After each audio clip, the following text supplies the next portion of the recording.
Hello മുത്തുമണികളെ, രാവിലെ അദ്ദേഹത്തിന് കുളിക്കാൻ വേണ്ടിയിട്ട് വെള്ളം ചൂടാക്കുന്നതാണ്. അദ്ദേഹത്തിന് ചൂടുവെള്ളത്തിലേ കുളിക്കാൻ വേണ്ടിയിട്ട് പറ്റുള്ളൂ. നല്ല ചൂടുണ്ടെങ്കിൽ മാത്രം, നല്ല ചൂടുള്ള ഒരു സമയമൊക്കെ ഉണ്ടായിരുന്നില്ല, ആ സമയത്ത് പച്ചവെള്ളത്തിൽ കുളിക്കുമായിരുന്നു. പക്ഷേ ഇപ്പോൾ വീണ്ടും ആ ഒരു തണുപ്പ്, രാവിലെ തണുപ്പ് വരാൻ വേണ്ടിയിട്ട് തുടങ്ങി. അപ്പോൾ ചൂടുവെള്ളത്തിലാണ് കുളിക്കുന്നത്. ഈ ചൂടുവെള്ളം നമ്മൾ ഈ അടുപ്പിലിട്ടാണ് വയ്ക്കുന്നത് കേട്ടോ.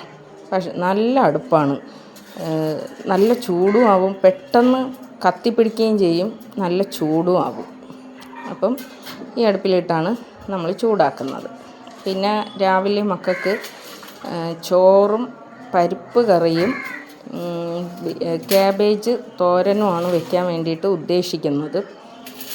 ഈ നമ്മൾ സ്കൂളിൽ പോകുന്ന ദിവസങ്ങളിൽ തലേ ദിവസം തന്നെ പ്ലാൻ ഉണ്ടായിരിക്കണം.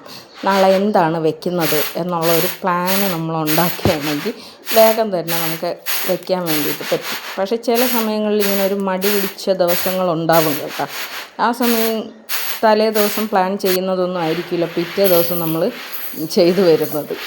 അപ്പം ഞാൻ എൻ്റെ ചെറുപ്പകാലത്തിൽ മീൻസ് സ്കൂളിൽ പോകുന്നതൊക്കെ ഒരു കാലത്തിൽ സ്കൂളിൽ നിന്നാണ് കഞ്ഞി, അന്ന് നമുക്ക് കഞ്ഞിയും പയറുമാണ്. പക്ഷെ ആ കഞ്ഞിയും പയറും വെക്കാൻ വേണ്ടിയിട്ട് ഇന്ന് ശ്രമിച്ചാലും നമുക്ക് ആ ഒരു രുചി കിട്ടുന്നില്ല.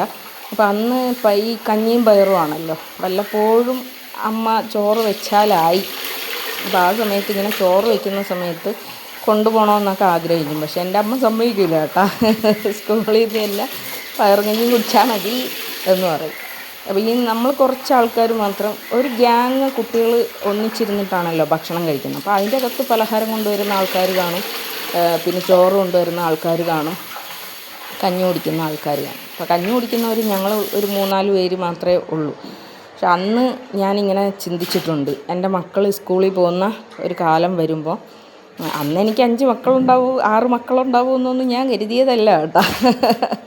പക്ഷേ എൻ്റെ മക്കൾ സ്കൂളിൽ പോകുന്ന ഒരു കാലം വരുമ്പോൾ ഞാൻ എൻ്റെ മക്കൾക്ക് ചോറ് കൊടുത്തു വിടും എന്നുള്ളത് എൻ്റെ ഒരു ആഗ്രഹമായിരുന്നു. പക്ഷേ